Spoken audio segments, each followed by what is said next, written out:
Hey guys, today I got another fantastic guest. So happy that he agreed to be on. Jonathan Haidt, how are you, sir? I'm doing fine, God. Please call me John, of course. Thank Not you. not sir. Sir, I wanted to. Some people might not know who you are, so I thought I would just do a very brief introduction.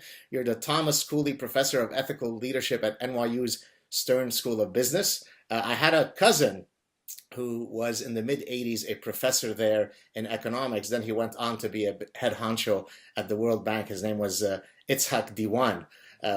This was way before your time. way before my time. Very, top 100 global thinker in 2012 by Foreign Policy magazine. Damn. One of the 65 world thinkers of 2012 by Prospect magazine. 90 plus academic articles. 34,000 plus Google Scholar citations. Makes many of us very envious. And then author of two books, The Happiness Hypothesis, Finding Modern Truth in Ancient Wisdom, and your more recent New York Times bestseller, The Righteous Mind, Why Good People Are Divided by Politics and Religion. Welcome to the show.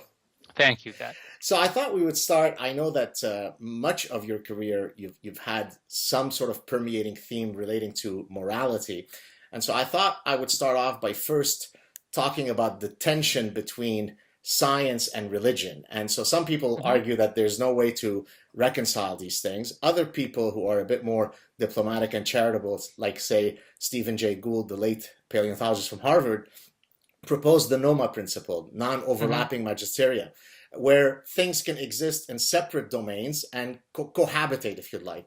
And many people argue that morality is within the sphere outside of science, whereas you and I would argue that no, of course it could be within the purview of science, and more Right. specifically, we could study it from an evolutionary perspective.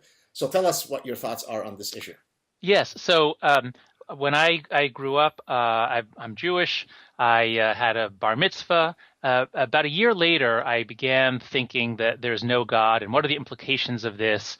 It just didn't make any sense to me that there could be a God of the sort that I'd been told about. And so by the time I was 15 or 16, I was an atheist. That plunged me into an existential depression about, oh my God, there's no meaning to life, like a Woody Allen sort of, the universe is expanding, but Alfie, Brooklyn isn't expanding. I actually majored in philosophy in the hope of finding the meaning of life. That was a complete waste of time. Philosophy had nothing to say about it at the time. And I ended up going to graduate school in psychology, studying morality. That was the topic I picked right away in my first year of grad school.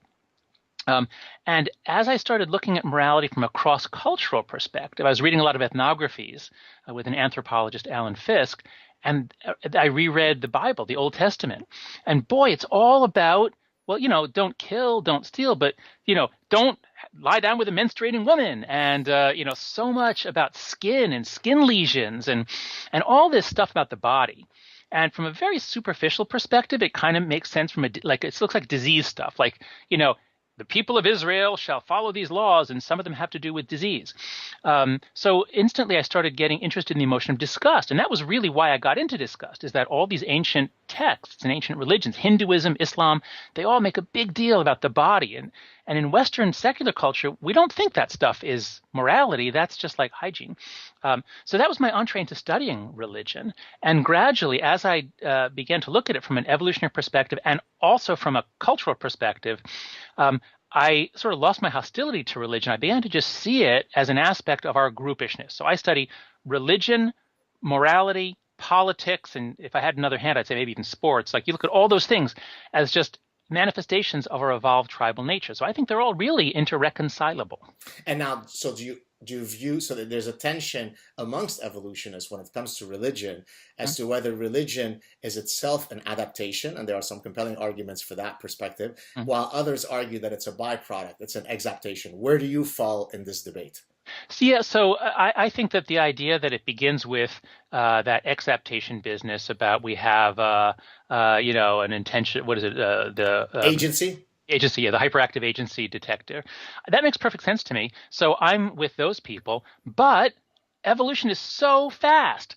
Like we used to think that 50,000 years was like nothing, but no, there's been a lot of evolution in the last 10,000 years.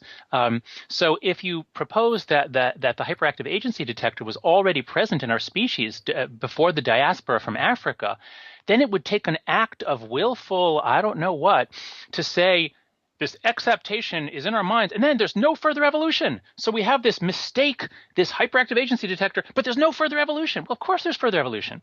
So once people start making up gods, the groups that made up a god that had some social benefits for cohesion or military effectiveness or reproduction, they outproduced the others, and we are their descendants. So, so I'm very much an adaptationist. The most controversial part is that I think that we have some bit of group selection. I was going to say exactly that you're Yeah. entering the forbidden zone amongst many Yeah. evolutionary psychologists. By the way, David Sloan Wilson is a good friend of mine, so he'd be happy to hear you. Oh yeah, no, he's the one who did it for me. I mean, when Yeah. I read his book Darwin's Cathedral, I was jumping up and down because here I am studying morality, and religion. It's kind of like doesn't make full sense in terms of the evolution of morality until you get to a group selectionist perspective in which fits perfectly with Durkheim, and Durkheim's my favorite social scientist, that religions are about binding groups together. That's one of the essential social functions. So yeah, it might begin with a cognitive error, but to the extent that it became adaptive in some cultures found ways of creating cultural practices that then activated innate mental circuits in ways that had beneficial group outcomes. And that all happened, I think, just in the last 100,000 years. So I think there might have been some group selection before, because even chimpanzees have intergroup violence. But I think the real period of group selection was the last 100,000 years, when we become a really tribal species. Got it. Now, in The Consuming Instinct, in one of my books, I talk about the kosher edict against eating shellfish, and I get into a whole analysis how it could have easily come about because of the desire to solve a very real biological problem, which is once in a while somebody eats one of these things and drops dead, and there's no way to understand sort of a statistical regularity in this phenomenon, and therefore we ultimately blame it on some divine malediction.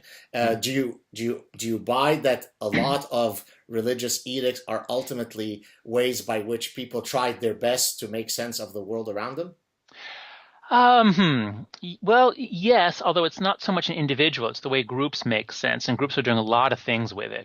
So, kosher laws and all these religious edicts, they have this maddening relationship with health, which is it's clearly not zero, but it's very far from perfect. So, there are aspects of the kosher laws. Pigs are disgusting creatures. When you see them in, real human, areas, they eat a lot of shit. And, the kosher laws have something to do with health, but a lot of it is much more symbolic than that. So thou shalt not see the kid in its mother's milk. Okay, that has nothing to do with health. That, I'm guessing, is like, you're raising these animals, them, and it just feels wrong to, eat the child of this cow that you've known for 10 years, along with that. So it just felt wrong, so they did it. I think you can actually make more sense of the kosher laws and of most of these religious prohibitions if you look at the emotion of disgust. Now, disgust itself has a clear relationship to germ avoidance, but it takes on many more symbolic functions as well. So a lot of the kosher laws, I think, are about disgust. So there's something, I can't remember where it is, in Leviticus, I think, about swarming creatures. Now, creatures that swarm are not any more dangerous than creatures that don't swarm.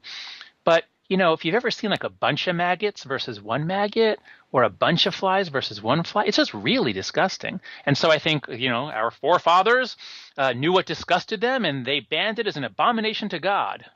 I did by the way, one of your co-authors, Paul Rosen, I got a chance to chat with him extensively at a recent Society for Consumer Psychology conference. I think it was in 2014. Lovely guy, really. Yeah, one of the funniest of all psychologists. Yeah, and once I think we were communicating by email, and he had written to me something to the effect of, I was getting pissed at some paper that was being rejected and so on. And he said, hey, listen, 80% of my papers get rejected. And I thought, well, you know what? If Paul Rosen is working with these types of numbers, I'm okay. I shouldn't be so upset. But I was going to talk about a study that I had done with one of my former graduate students that very much deals with disgust. It looks at the 3 domains of disgust, the domain specificity of disgust, pathogenic disgust, moral disgust, and sexual, no, what's the other one? I think that's sexual disgust. And so what we tried to do in a consumer context was to prime each of those 3 domain-specific disgust elicitors, and then see whether the downstream effect on the effect on different products. So, for example, if you trigger a sexual disgust, then there should only be an effect when you're evaluating products related to, say, mating. If you're triggering pathogenic disgust, then the downstream effect should be, let's say, on restaurants. And so we tried to see whether that domain specificity would work in a consumer setting. Regrettably, we didn't get an effect, but I think it's because our manipulation or our priming of disgust was probably too weak. What do you think? So that's been one of the major areas of debate and disgust research. I mean, first, there are those who say that disgust isn't a moral emotion at all, and I think the evidence is just overwhelming from so many sources that it is. And I have a lot of those listed at moralfoundations.org. So there's hundreds of experiments showing that disgust plays a role in moral judgment. But what I've found as I've tried to look for domain specificity, because my original approach with rosin was to say just conceptually, there's sort of the core stuff. There's the stuff about dirt and germs, which is like food, animals, and body products. Those are all about bacterial contamination. And then there's body envelope violations like deformity or amputation and death. And that's like this creepy, scary stuff. And then there's also funny stuff. When we do factor analyses and multidimensional scaling of our early data, we always found that kind of a structure, like the bacterial biological stuff's in the middle, the sort of the death and envelope violation stuff is here, and then sort of like both sex and some other stuff was over here. So we all agree there's not just one disgust and that's it. There are flavors of disgust. And the group that came up with the 3 domains of disgust scale, as I see it, and Rosin sees it, what they call moral disgust is really just reactions to cheating, and we don't think they got moral disgust. We think they just got the degree to which people use the word disgust for normal moral violations. Also, their sexual disgust, I think it's mostly it's questions like a guy runs his hand up your thigh, and it's all sorts of things that are not just sexual disgust like incest or bestiality. They're like moral violations of your space. So I think that the conceptualization of disgust in that theory is not really that distinct. And I've found in my own research, I find hints of domain specificity, but there's also a lot of crossover. So I actually, even this day, I don't know what to say on the domain specificity question. Now, in your case, I think you list 6 in your moral foundations work. Is it 6? Am I right? Is that right? Yes. Now, can you link each of those 6 facets of disgust to specific evolutionary adaptive problems, or you don't get into that stuff? Oh yeah, well, so what you're talking about there is the 6 foundations of morality. This is moral foundations theory, which I developed with Jesse Graham and others based on the work of the anthropologist Rick Schwader, also influenced by Alan Fisk. And so this isn't about disgust. This is about look around the world, read all the books, read all the ethnographies. What are all the different kinds of things that tend to get moralized? And there, what was driving us crazy was you had all these different taxonomies. You had the evolutionary theorists working, just on like reciprocity and evolutionary stuff. And then you had the anthropologists ignoring evolution.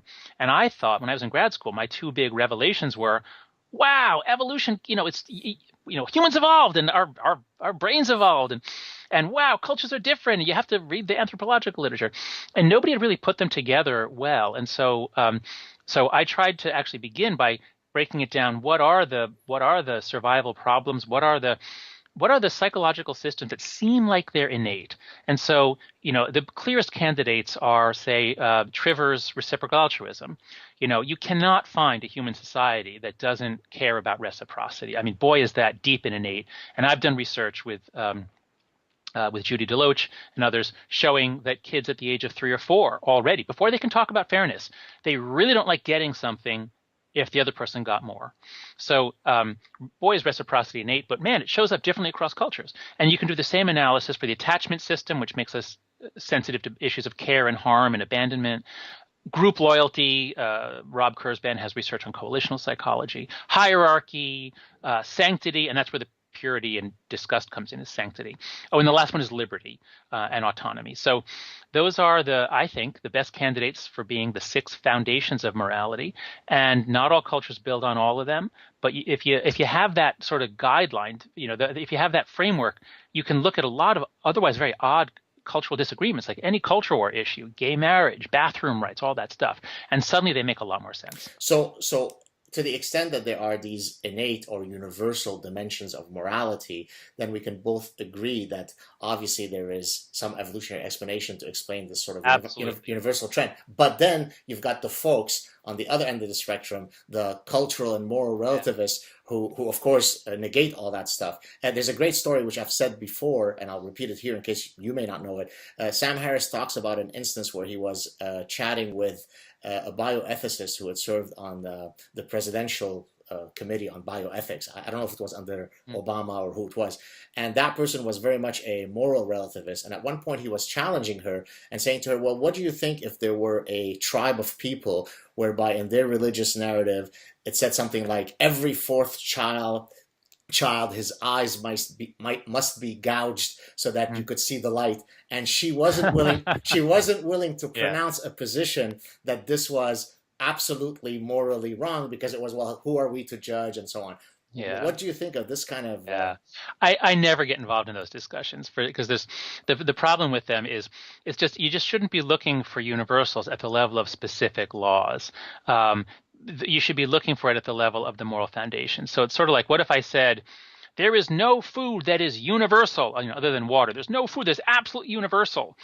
And we had a big debate about it. And suppose it turned out that that we make toast and butter a little different from the French. See, it's not universal. That's not the way to think about it.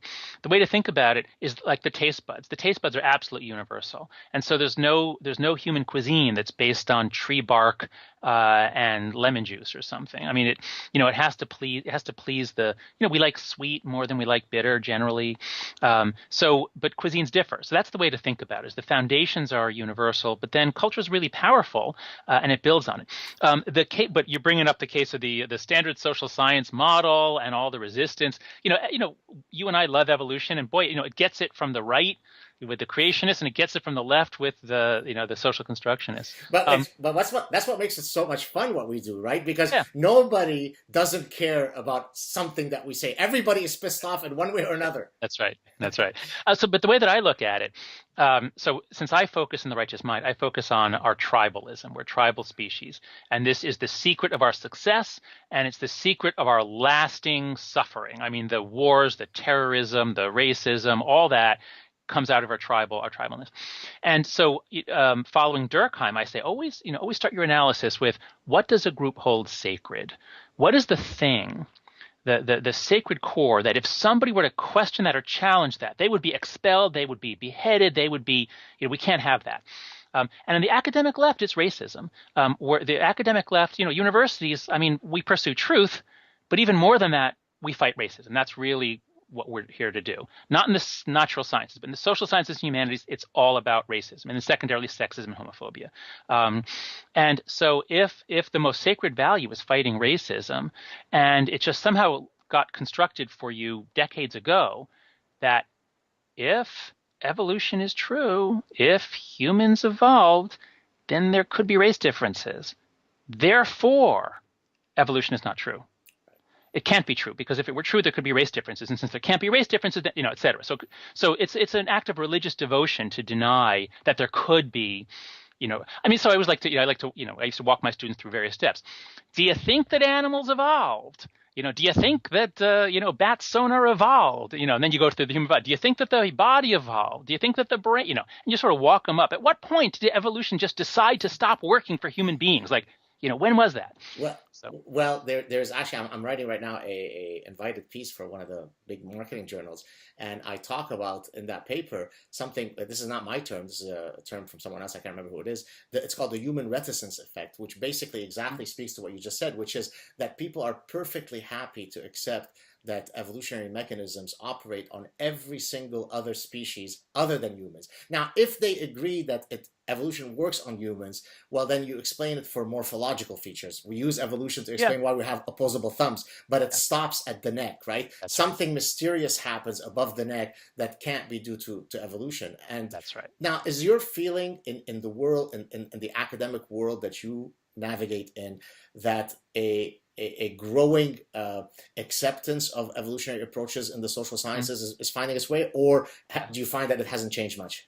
Well, so it never really. So I'm a social psychologist, and I'd say in the 80s, just before I got to grad school, in the 80s, probably it was on the outs. And then Steve Pinker and Lita Cosmides and David Buss, that group in the early 90s, they kind of relaunched it.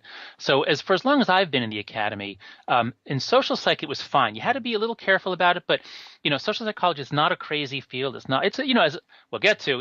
It leans very far left, but it's not overly politicized. But in the humanities, yeah, I think they're nuts over there. I mean, I think they just, it's because they're much more about activism and fighting racism. Now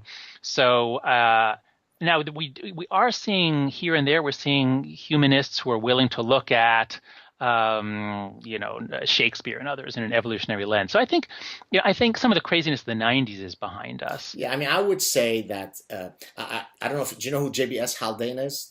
Oh, yeah, sure. Yeah. Yeah. So probably my favorite quote of his, and I'm going to paraphrase it, is when he talks about the four cognitive stages that scientists go through before they accept a theory. Yeah, and okay, you're smiling, so you know where I'm going with this, but some people might not know it, so let me mention it. Stage one, this is bullshit, this is nonsense. Stage two, well, this may be true, but it's a perverse point of view. Stage three, well, this is true, but largely unimportant. And stage four, oh, I always thought so. Right? That's right. Right? Yeah. And I find it so poignant because it perfectly captures my own career amongst consumer psychologists, right? Guys like David Buss and Lita and John Tooby and so on who've known of my work, they're like, yeah, great, you're applying evolutionary psychology and consumer behavior. No kidding. Makes perfect sense. Beautiful. Yeah, that's right. And the other guys are like, what kind of heretic moron must you be to use biology, right? It's very frustrating, but then you'd like to think that ultimately you'll be vindicated, right? Yeah, no, I mean, I think there is slow and steady progress towards the truth, I think. The one point that I would really give those who are skeptical of evolution is this. A way that I've come to think about it, and what I always say to my students is, I'm a reductionist. I love doing reductionism. It's really exciting to find out that sometimes some things that you see at one level can be explained by what happens at the level below. But I'm also an emergentist because the world we live in is not just buzzing, neurons and molecules.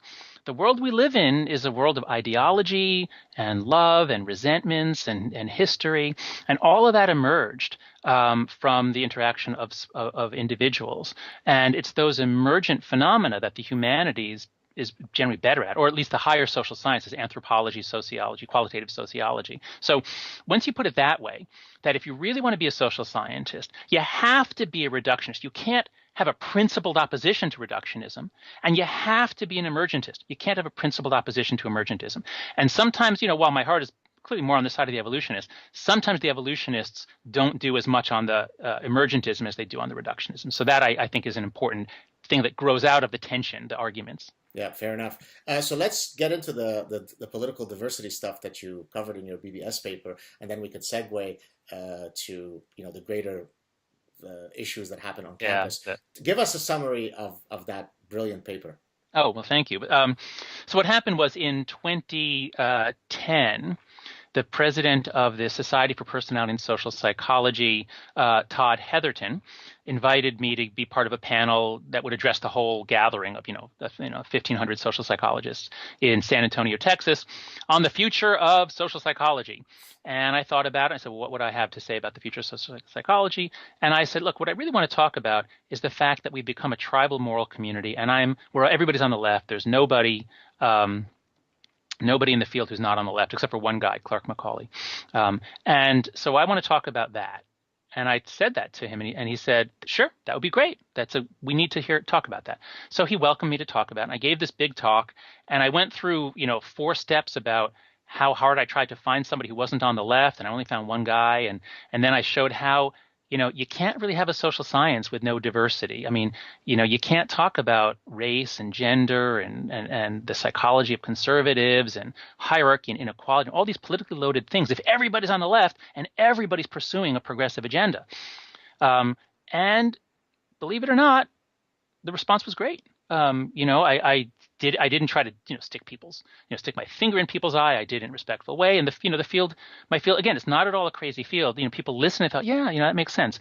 So the response was actually quite good from social psychologists. And then a few social psychologists, but, then nothing really changed. I mean, it's hard to change. But a few people in the audience, a few people who heard about my talk, wrote to me and said, "Hey, let's write this up." And a grad student named Joe Duarte wrote this amazing critique of some politically biased work. Anyway, so we got a team together of 6 people, including Phil Tetlock, Lee Jussim, Jared Crawford, Joe Duarte, and so we wrote up this paper, and it took a couple of years to write it up, and it happened to come out last September. And just this is just unrelated to all the other stuff that happened last fall. Just it came out last September, and making the case that that we didn't make the moral case. We just said if you have no political diversity, it damages the quality of the science. And we didn't want it to just fade into the ether after it came out. And I'd met up with some other people in other fields who said it's the same problem. A sociology grad student. That's probably much, much worse than social psychology, right? It is. It turns out that's right. That's what we're learning. Sorry, before you go on, let me just interject. There's a paper that I often cite by some guys who did a study out of California. 11 universities that they looked at. Dan Klein. And, exactly. And the number one field that was most lopsided, 44-1 toward Democrats, was sociology. Then I'm guessing they didn't have anthropology in the sample. Because you think that's worse? Is that right? Because I know of one conservative. I know of 2 conservative sociologists, and I've never heard of a conservative anthropologist. That's a unicorn. Doesn't exist. Yeah, that's right. Yes, so anthro and sociology are by far the worst, and economics is fine because they actually have libertarians. And wait, there we are. My automatic light just went out. Right. So anyway, just to make a long story short, we decided to create a website called Heterodox Academy because we saw this is not just a problem in social psych. This is a problem across the social sciences and also law, education, so many fields. If only I knew of somebody who was prominent who's not included in that list. I'm referring to me. You mean? I'm joking. I guess that the invitation is lost in the mail somewhere, I'm guessing. No, guess what? We literally today, what I'm working on today is we are opening up the membership. Let me announce it here for the first time. There you go. We are opening up the membership. So originally, Heterodox Academy was only people who have been writing about the problem of viewpoint diversity. So we have everybody who's been writing about that problem. It's about 25 professors. But now we're realizing, okay, so we create Heterodox Academy, and then all hell breaks loose on campus. The Missouri, the Yale, all the protests, all the demands to clamp down on speech, to intimidate anybody who's not orthodox, to punish anybody who makes members of the 6 marginalized groups feel uncomfortable. So the universities go insane with this sort of illiberal moral panic. And now suddenly it's like, okay, who's going to stand up against this? If everybody's on the left, and most people on the left, the liberal left, are afraid to stand up against the illiberal left. So at Heterodox Academy, we've been doing more of that. And in order to do that, we are expanding the membership. You'll get your invitation tomorrow. I will email you tomorrow. Anybody else who's watching the show, for now, we're just going to open up to tenured professors for starters, and then in a few months we'll open it up to much more widely. But we find that actually most professors actually believe in free speech and are a little bit concerned, at least, about the intimidation that's going on campus of minority political viewpoints. So anyway, we think we can turn things around next fall. We think that next fall is going to be very different from last fall. So how do you explain? I mean, someone like you or myself, we're quite vocal in espousing the positions that we do. We worry about freedom of speech. We worry about all the social justice warrior. What is it that explains the fact that our colleagues don't jump into this battle? Is it cowardice? Is it fear? Is it a combination of both? It's not even in their radar? What do you think, from your perspective, explains their silence? Let's see. I think it's a couple of things. Because, as I said, the religion of the academy is anti-racism, and so a lot of our colleagues are members of that religion. And, if you're a member of religion and some of them are doing some crazy stuff, you kind of are willing to look the other way until it comes and bites you. And we saw that, say, with the Christakises. Nicholas and Erica Christakis are very progressive. They have impeccable progressive resumes, but they've been savaged by students for doing well-meaning things. So Nicholas Christakis will get invitation number 2. Yeah. So They've it's stepped down from as master or a whatever mess. the title Yeah, is, but they're still at Yale, both of them, that's correct? correct. That's Okay. correct. Yeah, that's right. So it's partly that. It's also partly, I think what we really are in is the emperor's new clothes. So, so let's look at Yale, for example. So what happened at Yale after the Christakises were crucified by the students, and who demanded that that President Salovey punish them and fire them. Um, Within days, a petition was signed by 400 faculty members in support of the students opposing the Christakises. And so I had one of my research assistants download, he just gave the names. They're almost all in like gender studies, media studies, English. They're all in the humanities. A month later, a petition in support of them appears, 40 people on it. They're all in STEM. And then some were also members of the Christakis' home department, so personal loyalty. So my point is that in the humanities, I think they really are true believers. It's a fundamentalist religion, and I think they really believe it. But in the social sciences, I think they're not as crazy, they're not as fundamentalist, but they're actually afraid to stand up because they're afraid of being, everybody's afraid of being called a racist or homophobe or sexist. That's the main thing we're all afraid of. And do you think that that's what might explain why people are astonishingly tepid when it comes to criticizing one particular religion amongst the 10,000 out Oh there? my God, absolutely. Oh Yeah. yeah, absolutely. And as you That's, probably know, I'm probably one of the only ones who is quite vocal in my criticism. And I'm always astonished to see, I mean, I've mentioned this before, but it's worth repeating. Just on my Facebook page, right? My personal one. If I put up something that is critical of a Hick senator who's denying evolution, then I'll get all of my progressive academic friends to like it. yeah. But if the Orlando thing where 50 people were butchered, absolutely nothing, zero, right? No, that's right. That's right. Because again, it's a religion of social justice. It's a religion whose central god is it used to be 6 victim groups. Now it's 7. So the 6th throughout I think we're about the same age. The 6th throughout, tell me if you have the same list. It's so most of the controversy, most of the issues, it's African Americans, women, and LGBT. So those are the 3 big ones. Then there's the 3 that are not as prominent, and that's Latinos, handicapped of any kind, and Native Americans. So those are the 6 that have been the sacred victim groups throughout my time in the academy. I would say about a year ago, plus or minus a few months, I don't know, sometime last year or 2, Muslims were added as the 7th. And so, and this has really caused all kinds of difficult situations on campus because you have all the pressure now. I've never felt there was anti-Semitism in America. Like I go to Europe and I say, thank God my grandparents left Europe. Obviously even Russia and Poland, thank God. But even France and Germany and Italy. So I think, boy, Europe, they've got an anti-Semitism problem, but we don't here. But I think we're going to see it starting. Oh, it's coming. It's coming. Yeah. I'm sorry, I was going to say, I don't know if I'm also Jewish, and we escaped execution in Lebanon. I grew up in the Middle East, and we moved to Montreal, and for 30 plus years, I experienced sporadic anti-Semitism that came from sort of random people. But in the last 10 years or so, as certain demographic realities have been happening, it is becoming increasingly dangerous to show that you're Jewish in certain areas. I've had personal approaches from students at my university who are Jewish, who say that they feel intimidated. They don't wear a kippah, they don't wear a Star of David. And again, the demographic realities are only going to change for the worse in that sense. And so we should expect that anti-Semitism will be on the rise. No, that's right. And I would add to that. So, so in Europe, there's the sort of the progressive left is very anti-Israel and sometimes anti-Semitic. And then the Muslim immigrants are that's where the actual violence usually comes from. But those are 2 groups with very different groups that are anti-Semitic in Europe. In America, we've had far, far less, but now we're beginning to see the academic left joining with the Palestinian groups on campus.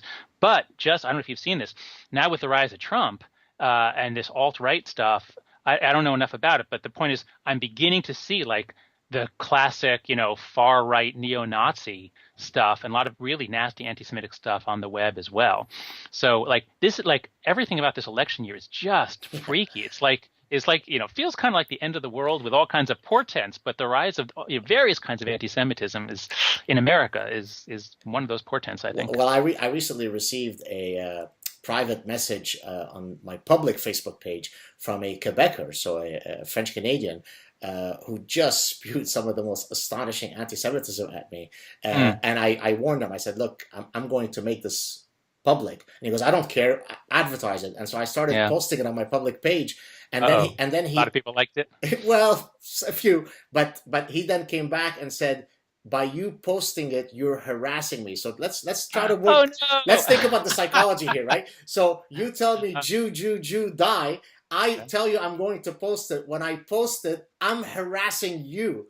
Yeah. That's a twist of logic right there. Judgment is a wonderful thing. You can, you can justify anything you want. So That's really funny. do you think that as more and more professors sort of throw in their hat into this discussion of trigger warnings and safe spaces and microaggressions, that we'll be able to redress the ship? Yes, I do. Okay. I do. Because where we are is the emperor's new clothes. So, the emperor's new clothes story, the emperor goes, is advised to, this, everyone knows the story. He's actually naked, but only a little child is willing to say so. And what I found is that as I've been writing on this topic, when I published that article called The Coddling of the American Mind with Greg Lukianoff, we both expected we get a lot of pushback. We expected that, there'd be some people supporting us, a lot of people opposing us. The number of people who opposed us on the entire internet that we can find is like 15. In terms of people who actually wrote a blog post, the number of professors who has written anything is 3. Like, everywhere we go, like people are saying, thank you. Right. That, we love that. And so I think people are afraid to speak up. People are noticing how vindictive and punitive the climate has become, but they're afraid to say anything. So we have the emperor's new clothes. And what this means is that once a few people start standing up, others will. Yeah. And that's why we're opening up the membership at Heterodox Academy. Now what we want is we want to get hundreds of professors all across the country to say, I may be on the left, I may be on the right, but I think we need some viewpoint diversity on campus. We're going to get people standing up. I was going to say that I think what ends up happening is that the social justice warriors are politically active. And so ultimately people overestimate their numbers because the silent majority is quiet, and so nobody knows how many of these guys are. But then, as you said, once you sort of trigger the domino effect, then that wave, that tsunami, can very quickly outnumber them, right? And you're right, because I receive, as you said, a lot of private messages from colleagues who say, "Oh my God, I wish I had your testicular." I mean, they don't say testicular fortitude. I say that, yeah. But they say something to that effect. Hey, thank you. So that's right. So we're going to make it a little easier. And so, just for example, we're already seeing this among college professors. I mean, among college presidents. So college presidents, people love to make fun of them for being gutless and spineless. And if you have a whole class of people that are gutless and spineless, as a social psychologist, I have to assume it's not them, it's the job. They have very difficult jobs, a lot of political pressures. So all of the early college presidents caved in. They validated the protesters' narrative. Yale and Brown are among the most progressive places in the country. But for the presidents to say, as Peter Salovey said at Yale, we have failed you. We validate your narrative. Yale's a racist place. We will do everything we can to fight racism at Yale. Give us your list of demands. So the early ones all rolled over, played dead, and validated their narrative, which then emboldened protesters at other schools. But then what happened, I believe, is that all those presidents got an earful from their donors, from many people inside, from people who wouldn't speak publicly, but who said, what the hell are you doing? And a lot of people did what I'm doing, which is, I'm never giving a penny to Yale. I went to Yale. I loved it, but I'm never giving a penny to Yale. I'm just so horrified by what they've done. So I think a lot of people are doing that. And now we're beginning to see college presidents standing up. And the best example is Ohio State. I talked about this on other shows, but you can just look it up. But, the president there basically said to the protesters who came charging in, if you have a list of demands, forget it. I will never receive a list of demands. You're welcome to come talk to me, but you can't give me an ultimatum. Oh, and by the way, when you charged in here, you made everyone feel unsafe. So we're going to have the police remove you in 6 hours. And if you're still here, we'll give you a chance to go to jail for your beliefs. So anyway, what I'm saying is I think the climate has changed. The fear is dissipating. The craziness of the demands is now well known. And so I think you're going to see next fall professors standing up, presidents standing up, and at Heterodox Academy, we're going to launch all these different tools and programs that are going to help people stand up. So I think we're going to turn the tide next fall. Love it. I love it. All right. So let's move from some sort of negative stuff to some of your new exciting projects. And I think there are maybe two two projects that we might be able to talk about with Okay. the time that we have left. First, you're working on a new book, I think, on capitalism, where you have two tensions between capitalism as exploitation versus capitalism as liberation. Maybe you could talk a bit about that. Sure. So yeah, when The Righteous Mind was going to come out, I wanted to be in New York City. I had no interest in business, but I knew some people here at the Stern School, and so I got a temporary job just for 1 year, teaching business ethics. And while I was here, Occupy Wall Street broke out, and then suddenly, I was writing this book on how the left and the right see things so differently, and suddenly people are talking about capitalism in this, I'd go down to Occupy Wall Street, and it was, the giant vampire squid with its tentacles wrapped around the face of humanity. Um, and then I'd go back to the business school and it was creating value, solving social problems, helping the poor with business ventures. And it was like, wow, this is really interesting that people could, that this thing capitalism could be seen so differently. And as I started reading about capitalism and the history of capitalism, the wonderful set of lectures by Jerry Mueller from the teaching company called on capitalism, and I had the feeling that I first got when I read Richard Dawkins' The Selfish Gene. And I don't know if you remember your introduction to evolution, but Oh yeah, I do.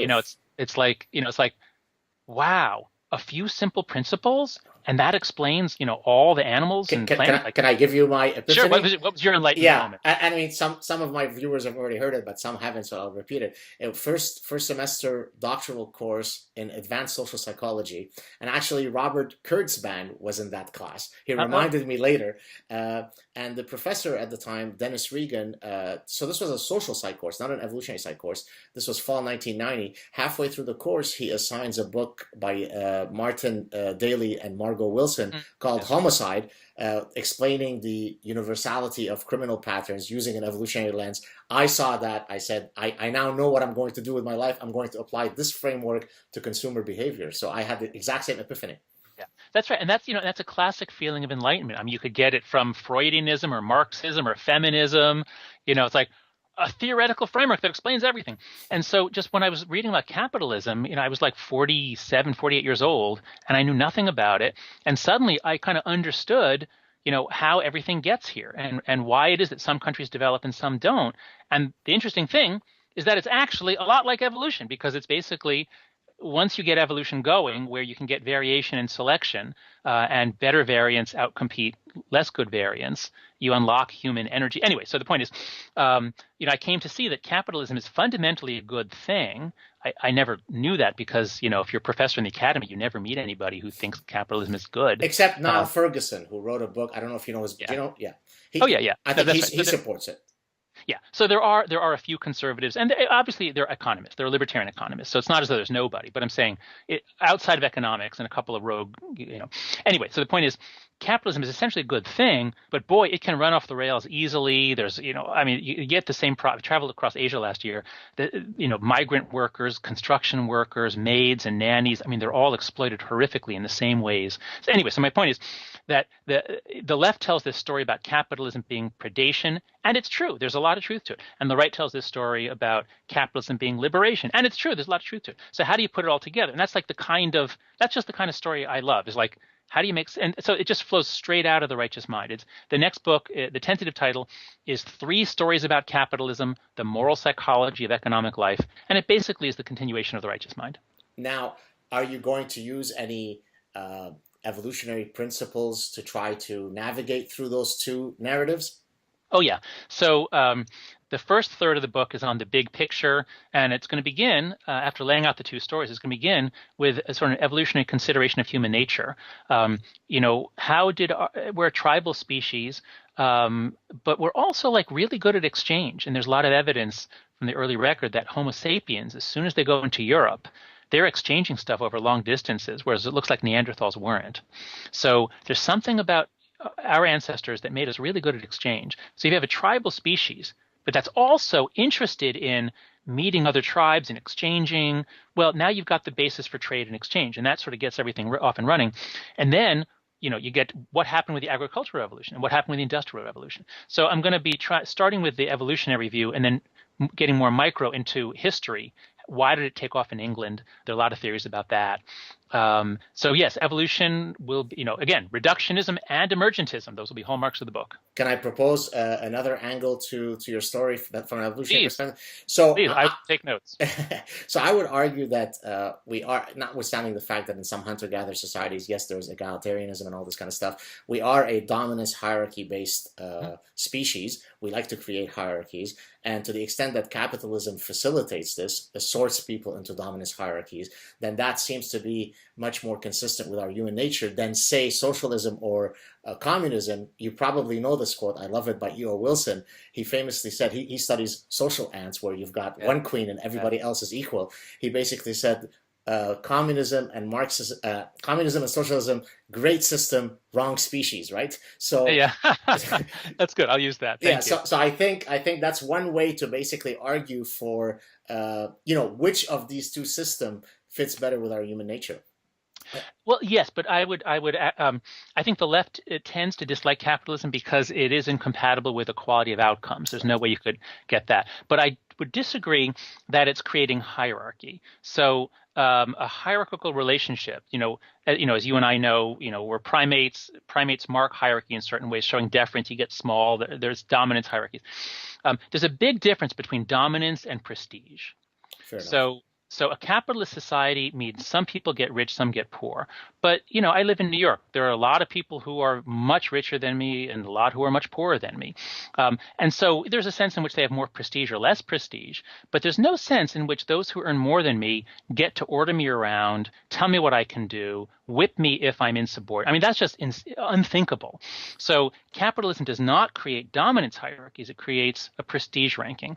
And that's much more benign. Right, fair enough. And let's go on to business ethics. I sent you earlier today a very small article I had written back in 2009 about Bernie Madoff. I read it. It was great, yeah.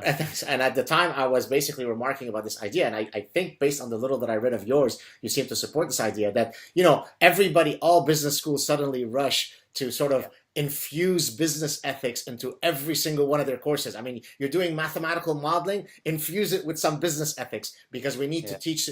And my argument was that I wasn't sure that that's necessarily the optimal approach. Maybe you could talk a bit about that. Sure. So, in the article, you point out that there are heritable personality traits and psychopathy in particular. So, I think that is certainly true. But as a social psychologist, I granted there's personality and it's heritable. But, as we know from the Milgram experiments, the biggest source of variance in ethical behavior is slight changes to the social environment and the expectations and norms and things like that. So I've started. So when I got here, it was in 2011 to the business school, and it was a couple years after the financial crisis, and I was tasked with teaching business ethics. And I'd written in my book, nobody is ever going to come up with a business ethics class that makes people behave ethically. And then they said, okay, go teach business ethics. So the approach that I took was, okay, well, let's grab this social psychology by the horns. And if social psych tells us that we're not going to be able to stick ethics into people's heads and then send them out into the world where they'll use their ethics because of the power of the environment, let's teach them how to change the environment. So I started a website called ethicalsystems.org. And we invited a whole bunch of leading people who study ethics in organizations and fairness and cheating. So, Dan Ariely and his work on cheating, Francesca Gino, who's just a genius at experiments on honesty and cheating. Is she the one who did the stuff with the paper shredder? Yes, that's right. That's amazing study. Yeah. That's right. Yeah. So slight variations can greatly ramp up or tamp down the level of cheating. So that's our approach. We think that if you take business ethics not as a moralistic endeavor to say, you kids, do right, but we take it as, look, we're human beings put into really powerful situations. Things are going to happen. So in our course, we're going to look at the things that happen. And even though you're a good person, boy, when you're faced with conflicts of interest and pressure to perform, here's what's likely to happen. So here's what you got to look out for. Don't join companies that have that. When you become a leader yourself, if you start a company, if you become a manager, here's how you can change things so that your environment will have good feedback loops that will reinforce good behavior and stamp out bad behavior. So I think that actually social science can not solve, but can greatly improve the ethical profile of business. And if we do that, the benefits are just vast beyond anything we can imagine. I mean, if poverty is declining around the world because of the spread of markets and businesses. And if we can make those businesses behave just a little better, the benefits to the poor are gigantic. The work that you're speaking of with this website that you just mentioned reminds me of, and I don't know how much overlap there is, but I had a chat with Peter Singer. Do you know who that is? Oh yeah, yeah. Yeah. So he's got, his latest sort of big project is effective altruism. And so in a sense, there might be some interesting overlaps because, I mean, he's teaching people how to, if you like, maximize their altruistic bents. And in a sense, you're trying to kind of tackle the negative, trying to suppress some of their negative qualities. Yeah, but I think Peter is still focusing on individuals making choices. Now, he's been effective at it. I mean, he's gotten a lot of people, to raise their income and give it most of it away. So his approach is working. I wouldn't criticize it, but his approach is looking for the people who are essentially saints. It is looking for the small number of people who really can devote themselves to helping strangers, helping others. And my approach is to say the world of business is composed of most people, basically, or certainly most people, some of whom might be psychopaths, some of whom might be saints, but the vast majority are just normal people who would like to do well if they could, who don't want to cheat, but who can easily be pressured into doing all sorts of things if everyone around them is doing it. So I think we're taking very different approaches. And I think I know we're almost out of time. I think Dan Ariely talks about sort of this incremental mechanism where somebody is placed in a situation where, as you said, it becomes easy to cheat because others are doing it, and then it really takes a life of its own. And even though that person a priori started with a self-image that says, I'm an honorable, I'm a moral, I'm an ethical person, once you sort of trigger that cascade, you're often running down the cheating lane, right? Absolutely. No, that's right. I mean, the slippery slope. I mean, it's one of the big features that you see in the Milgram experiment, and it's one that we see in business ethics all the time. There's a wonderful talk from Preet Bharara, the U.S. attorney for the Southern District of New York. I show it in my class all the time, in which he says, it always starts with somebody offering a reading of accounting law or law that stretches credulity, that maybe is plausible but a little over the line. And they put that out there and nobody objects. And so you go with that. And once you've done that, you go a little further the next time. And before you know it, you're so far over the line, there's no going back. Fair enough. Any other projects? This has been way too short. I'll have to have you back at some point. But are there any other projects that you'd like to promote before we wrap it up? Let's see. Well, I think so. I've read the book on capitalism, how to improve capitalism, ethical systems, how to improve businesses, Heterodox Academy, how to improve academic fields. Oh God, I'm tired just saying that. So those are the three. But if viewers want to go, I suggest viewers go to heterodoxacademy.org. If you're in business in any way, go to ethicalsystems.org. And if you're interested in moral psychology, go to righteousmind.com. Wonderful. Thank you so much. Stay on the line. Thank you so much, John, and we look forward to having you on the show again soon. Cheers. Great to talk to you, God. Thank you.